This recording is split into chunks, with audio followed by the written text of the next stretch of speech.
O Zot, më mbroj mua nga brengat dhe nga piklimi. Çka e shëron piklimin? Çka i largon brengat? Cila është zgjidhja? Dhe ti vazhdimisht je angazhuar. Banu pak rahat, po ku të bëhem rahat? Çfarë qetësie mund të ketë një zemër e cila nuk falet? 5 herë në ditë i thot Allahut jo, dhe do gjen qetësi në jetën e saj.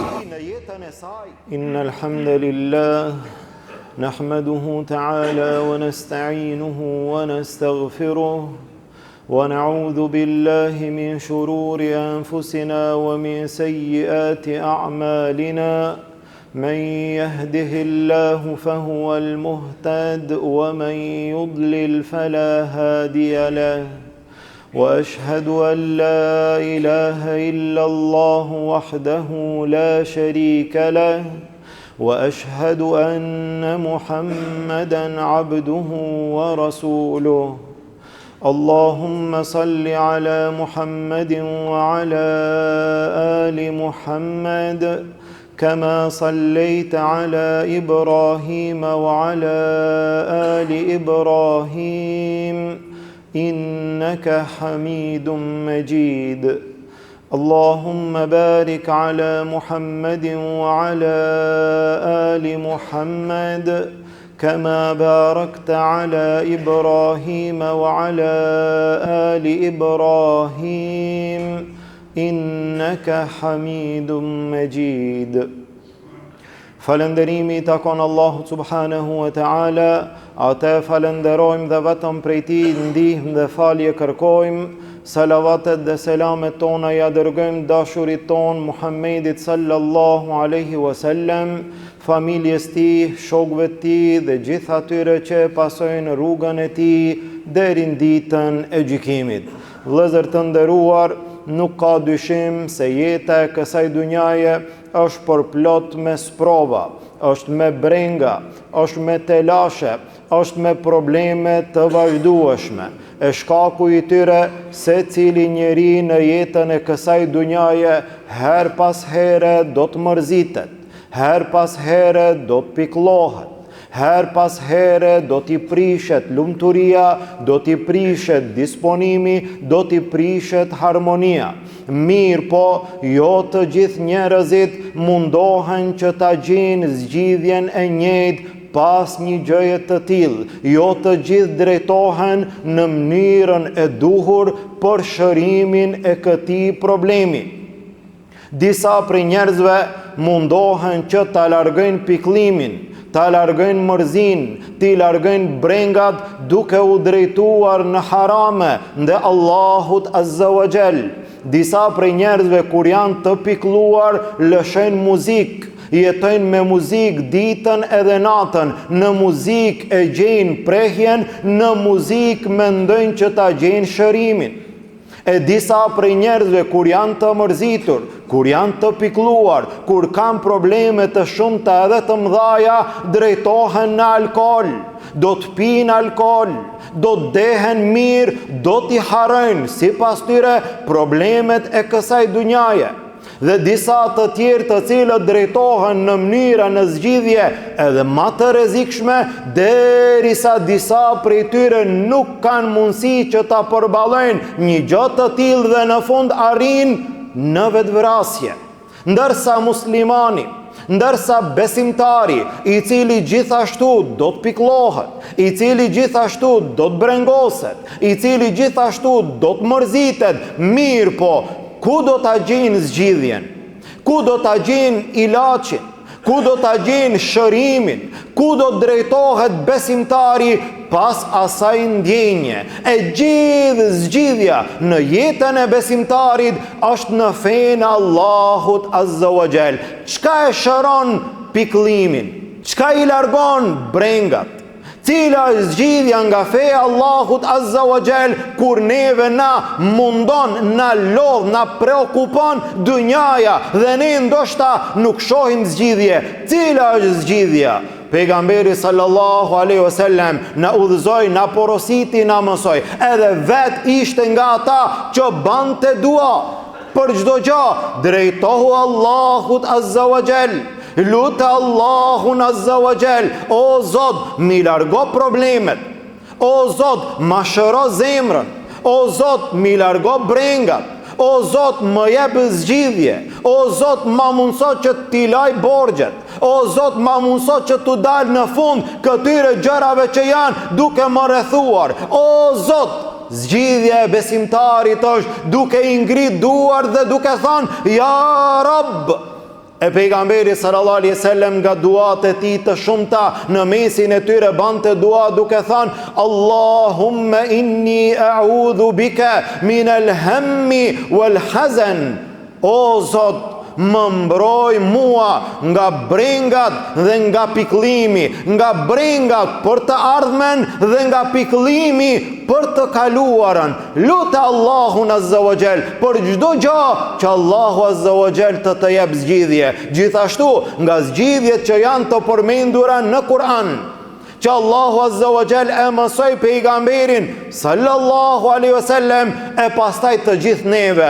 Tha Allahu Azza wa Jall: "Wa laqad na'lamu annaka yadhiqu sadruka bima yaqulun." Ne dim, o Muhammed sallallahu alaihi wasallam, ne dim që ty të ngushtohet gjoksi nga fjalët e tyre. Subhanallah, pejgamberi sallallahu alaihi wasallam jetonte në Mekke.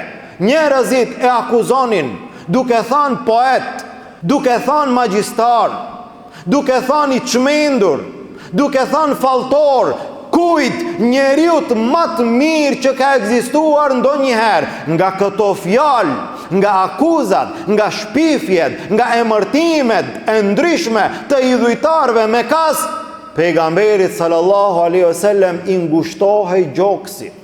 A të ngushtohet ty sot gjoksi nga fjalët e njerëzve? Po, atëherë kur për ty flasin edhe shokët e tu, atëherë kur për ty flasin edhe familjarët e tu, atëherë kur për ty flasin edhe fëqinjtë e tu, atëherë kur për ty flasin, shpifin, akuzojnë edhe njerëzit e tu, a të ngushtohet gjoksi? Të ngushtohet gjoksi. A mërzitesh?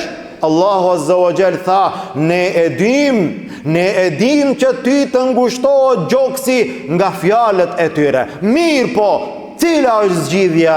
Tha Allahu Azza wa Jall, fasabbih bihamdi rabbik. Kjo është zgjidhja e parë. Madhëroj Allahun Azza wa Jall. A ki probleme? A ki mërzi? A ki piklim nga fjalët e njerëzve? Po, largohu pak prej tyre, veçohu vetë dikund dhe madhroj Allahun Azza wa Jall. Ndalu pak vetë disa minuta dhe përmend Allahun Azza wa Jall. Thuaj subhanallah, alhamdulillah, la hawla wa la quwwata illa billah, la ilaha illa Allah wahdahu la sharika lak. Deri në fund e kështu me radhë. Për kujtoj Allahun Azza wa Jall, përmend Allahun. Tha Allahu: ala bi dhikrillahi tatma'innul qulub. Vërtet me përmendjen e Allahut qetësohen zemrat. A don që të qetësohet zemra jote? Po, përmend Allahun Azza wa Jall. Ndërsa në një prej haditheve, Ubej ibn Ka'bi radhiyallahu anhu u drejtua te pejgamberi sallallahu alaihi wasallam dhe tha: ja Rasulullah, unë nga duaja ime, nga lutja ime që e baj vazhdimisht, sa të dërgoj salavat ndaj teje. Unë e kam një dua të caktuar, një kohë të caktuar, mirë po nga gjithë ajo, sa të dërgoj salavat? Pejgamberi sallallahu alaihi wasallam tha: sa të duash. Tha: ja Rasul Allah, 1/4 e asaj. Tha pejgamberi sallallahu alaihi wasallam: nëse e shton, është edhe më mirë për ty. Tha: gjysmën e saj, ja Rasul Allah. Tha: nëse e shton, është edhe më mirë për ty. 2/3, ja Rasul Allah. Tha: nëse e shton, është edhe më mirë për ty. Tha: ta baj krejt duan, krejt kohën që e kanë caktuar për duan time, ta baj duke dërguar salavat ndaj teje. Tha pejgamberi sallallahu alaihi wasallam: idhen tukfa hammak wa yughfaru laka dhanbuk. Atëherë Allahu do ta largon pikëllimin. Subhanallah, a don që Allah ta largon pikëllimin? A don që Allah ta largon mërzin? A don që Allah ta qetëson zemrën? Po, veçohu pak. dhe thuaj Allahumma salli ala Muhammed wa ala ali Muhammed deri në fund disa herë, derisa do të ndjesh qetësi në zemrën tënde. Wa yughfaru laka dhanbuk, dhe gjithashtu Allahu do t'i fal gjunahet. Pra përmendja Allahut e qetëson zemrën. Ndërsa Allahu Azza wa Jall ju drejtua pejgamberit sallallahu alaihi wasallam pas përmendjes së Allahut, gjithashtu edhe një zgjidhje tjetër e madhe, e rëndësishme, nga e cila nuk guxon të ikë besimtari. Tha Allahu Azza wa Jall: "Fasabbih bihamdi rabbik wa kum minas sajidin." Përmende Allahun Azza wa Jall dhe bëhu prej atyre që binë në sejdë dhe fale namazin. Atë ka mbuluar dunjaja, atë kanë ngarkuar problemet e saj, a ndjen mërzi në zemër, a ki piklim në shpirtin tanë, atë kanë mbuluar brengat, telashet, problemet e kështu me radhë. Po, bjeri në sejdë Allahut Azza wa Jall, kërko zgjidhje të Allahu Azza wa Jall me namaz. Fale namazin. Namazi është zgjidhje, namazi është jetë, namazi është qetësi shpirtërore. Çfarë qetësie mund të ketë një zemër e cila nuk falet? Një zemër e cila e hidhron Allahun Azza wa Jall.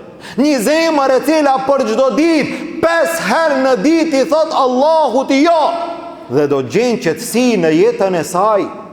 Namazi është zgjidhje. Pejgamberi sallallahu alaihi wasallam her pas here në raste të caktuara i thonte Bilalit: "Erihna biha ya Bilal." O Bilal, thire i kametin të him në namaz e të qetësohemi. Erihna biha, na ban rahat. Ku do të bëhesh rahat? Po ti nuk mund të bëhesh rahat në jetën e kësaj dunjaje, nga se nuk të len familja, nuk të len bashortja, nuk të len fëmijët, nuk të len punët, nuk të len obligimet, nuk të len harxhimet, dhe ti vazhdimisht je angazhuar. Banu pak rahat. Po ku të bëhem rahat? Banu rahat duke i ranë në sejdë Allahut Azza wa Jall dhe duke thënë Subhana Rabbiyal A'la. Bjeri në sejdë Allahut Azza wa Jall. Kjo do t'jetë zgjidhje për problemet dhe për brengat tua. Gjithashtu besimtari zgjidhjen do t'a gjenë nga gjitha ato probleme që e rrethojnë, nga gjitha ato mërzi dhe piklime, duke i kujtuar të mirat Allahut Azza wa Jall. Për çfarë arsye po piklohesh për një mund t'jetë negative në syrin tënd? Shikoj gjërat pozitive që ti ka dhënë Allahu Azza wa Jall. Shikoj gjitha ato të mira. Për çfarë mërzitesh? Po mërziten për këtë gjë. Po shikoj gjëra tjera. Sa të mira të ka dhënë Allahu Azza wa Jall dhe në fund thuaj Elhamdulillah. Gjithashtu nga gjërat e rëndësishme, sidomos në jetën e kësaj kohe në të cilën ne jetojmë, është shumë e rëndësishme të kesh njerëz të cilët kur i takon të japin disponim. Ka për njerëzve të cilët janë pozitiv, kur i takon ata, e pi një kafe me ata, i përshëndet ata, jeton pak me ata, ata të japin pozitivitet. Dhe përkundrazi, ka njerëz të tjerë të cilët janë negativ. Dhe këta janë problematik, këta njerëz mbjellin energji negative në popull, në shoqëri, në familje, e kështu me radhë. Ai kur të hinë në shtëpi do të ankohet. Dhe familja di, ai kur do t'hinë në shtëpi me ditë sot sa jam lodh, sa probleme kam pas, sa telashet e tjera, me ditë sa më dhem kryt, me ditë sa e kështu me radhë. Dhe familja merë negativitet, merë mërzi, prish disponim. Fëmijët e marrin atë energjin që e sjell prindi në shtëpinë e tij. Ibrahim ibn Ishaku tha: e kam një smundje të cilën e ruaj fshet që 40 vite nuk ju kam treguar as familjes. Subhanallah, mos fut mërzi, piklim, breng në familjen tënde, dhe mbuloj pak. Takot me një shok, takot me dikant, e pi një kafe dhe përcjell energji negative, vetëm keq në shtëpi, keq në shoqëri, keq në familje, keq në punë, keq atje, dhe këtë energji e përcjell të tjerët. Edhe ai i cili e dëgjon ndikohet, Para mendoj ti nëse takosh me 3-4 vetë sot dhe të gjithë të përcjellin lajme të këqija, dhe nesër me dikant tjetër dhe të përcjellin muhabete të këqija, dhe njeriu ndikohet nga negativiteti i tyre. Është shumë me rëndësi të kesh njerëz të cilët të rrethojnë, të cilët janë pozitiv.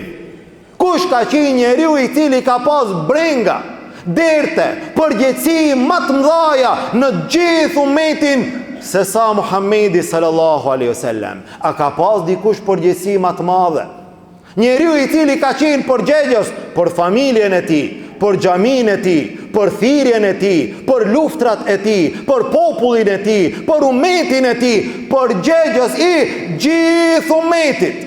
Me gjitha ato brenga, me gjitha ato sprova, kur është përshkruajt pejgamberi sallallahu alaihi wasallam, është përshkruajt njeri i buzëqeshur, njeri i dashur, njeri pozitiv, a i cili do të atakon atë, do të disponohet, do të ndjen një lloj kënaqësie dhe një lloj qetësie. Kjo i takon besimtarit dhe këtë duhet të mundohet që ta përhap besimtari. Andaj për çdo gjë, besimtari e gjen shpëtimin, e gjen zgjidhjen, e gjen shërimin në fenë Allahut azza wa jall. Ne lutim Allahun azza wa jall, Allahu të na largon mërzin, pikëllimin, brengat nga zemrat tona. E lutim Allahun azza wa jall, Allahu të na ban prej atyre që për çdo gjë zgjidhjen e kërkojmë dhe e gjejmë në fenë Allahut. Lutim Allahun azza wa jall, muslimanët kudo që janë, Allahu t'i ndihmon.